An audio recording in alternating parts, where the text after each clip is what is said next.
इतना दूर सेंटर क्यों ले गए हैं? न बच्चे जानते हैं उस सेंटर के बारे में, न बच्चे के बाप जानते हैं उस सेंटर के बारे में। सरकार उसी से बनती है और सरकार की ही जिम्मेदारी बनती है।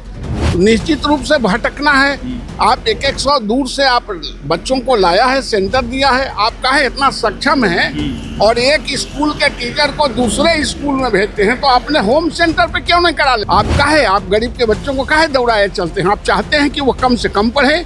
कम घुमाने से काम नहीं चलेगा, घुमाने से कोई काम होने वाला नहीं। सरकार ने इस स्कूल का टीचर उस स्कूल का टीचर उस स्कूल में, तो आप शराब पर समीक्षा करना एक अलग बात है और शराब को खोलना अलग बात है।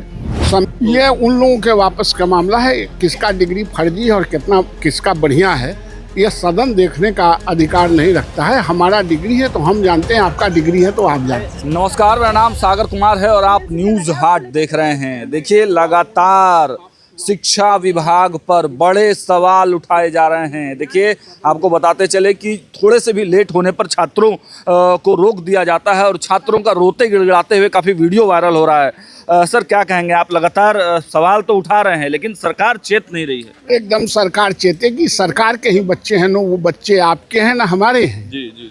सरकार उसी से बनती है और सरकार की ही जिम्मेदारी बनती है। सरकार निश्चित रूप से करेगी, वरना ये गांव गरीब किसान और पगडंडियों पर चलने वाले ये जो बच्चे हैं ये बिलट जाएंगे। इनको सुसज्जित रखने के लिए उनको परीक्षा में अगर 20 मिनट लेट जाता है तो परीक्षार्थी को 20 मिनट कम समय मिलेगा लिखने का। बिल्कुल। तो आप इतना दूर सेंटर क्यों ले गए हैं? न बच्चे जानते हैं उस सेंटर के बारे में, न बच्चे के बाप जानते हैं उस सेंटर के बारे में। निश्चित रूप से भटकना है। आप एक सौ दूर से आप बच्चों को लाया है, सेंटर दिया है, आप काहे इतना सक्षम हैं और एक स्कूल के टीचर को दूसरे स्कूल में भेजते हैं, तो अपने होम सेंटर पे क्यों नहीं करा लेते हैं? होम सेंटर पर आप बहुत सक्षम हैं, बहुत पुरुषार्थी हैं, तो आप होम सेंटर पर करा लीजिए। आप काहे, आप गरीब के बच्चों को काहे दौड़ाए चलते हैं? आप चाहते हैं कि वो कम से कम पढ़े, कम से कम लिटरेट हो।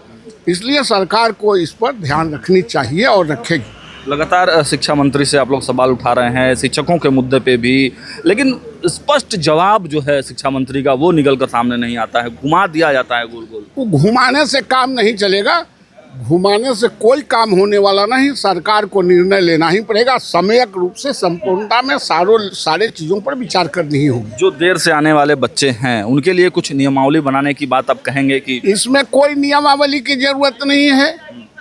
आप उनको होम सेंटर में कर लीजिए।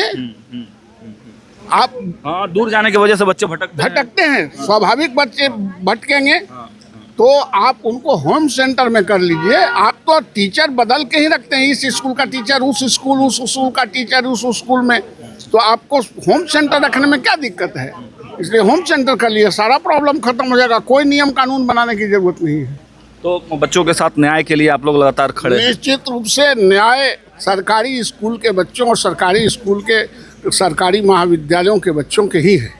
अच्छा, एक और मुद्दा लगातार उठ रहा है। शराबबंदी की समीक्षा के बाद अब सरकार के सत्ता पक्ष के लोगों की तरफ से किया जा रहा है, कैसे देखते हैं? नहीं, सरकार को शराब पर समीक्षा करना एक अलग बात है और शराब को खोलना अलग बात है।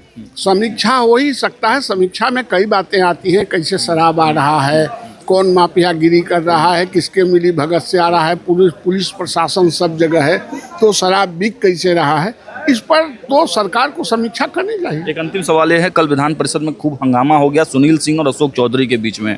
वो कह रहे हैं कि फर्जी डिग्री है। ये उन लोगों के वापस का मामला है। किसका डिग्री फर्जी है और किसका बढ़िया है, ये सदन देखने का अधिकार नहीं रखता है। हमारा डिग्री है तो हम जानते हैं, आपका डिग्री है तो आप जानते हैं। चलिए, तो आपने देखा कि साफ तौर से बड़ी बातें कही हैं। एक तो शिक्षा मंत्री के बारे में स्पष्ट तौर से इन्होंने कहा है कि देखिए, गोल गोल घुमाने से नहीं होगा, स्पष्ट जवाब देना होगा। और अगर कोई बच्चा लेट से पहुंचता है सेंटर पर तो वो ठीक बात है कि 20 मिनट लेट से पहुंचा तो उसे एग्ज़ाम 20 मिनट कम मिलेगा समय, लेकिन बाहर ही रोक देना, एग्ज़ाम से वंचित कर देना, ये कोई उपाय नहीं है। और बड़ा जो है सुझाव भी दिया इन्होंने कि होम सेंटर पर एग्ज़ाम करा लीजिए, कोई बच्चे जो हैं वो लेट नहीं पहुंचेंगे। तो बच्चों के लेट पहुंचने की वजह से उनको परीक्षा से वंचित कर देना ये बिल्कुल जायज़ नहीं है और ये सत्ता पक्ष की तरफ से ही ये सवाल उठ रहा है। अब शिक्षा मंत्री इसे कैसे लेते हैं और क्या कुछ बोलते हैं इस पर ध्यान रहेगा। और सबसे बड़ी बात यह है कि कल अशोक चौधरी और सुनील सिंह के बीच में जो विवाद हुआ उस पर भी क्या कुछ प्रतिक्रिया देते हुए नजर आ रहे थे भाजपा के एमएलसी। फिलहाल इस वीडियो में इतना ही। देखते रहिए न्यूज़ 8। बहुत बहुत धन्यवाद।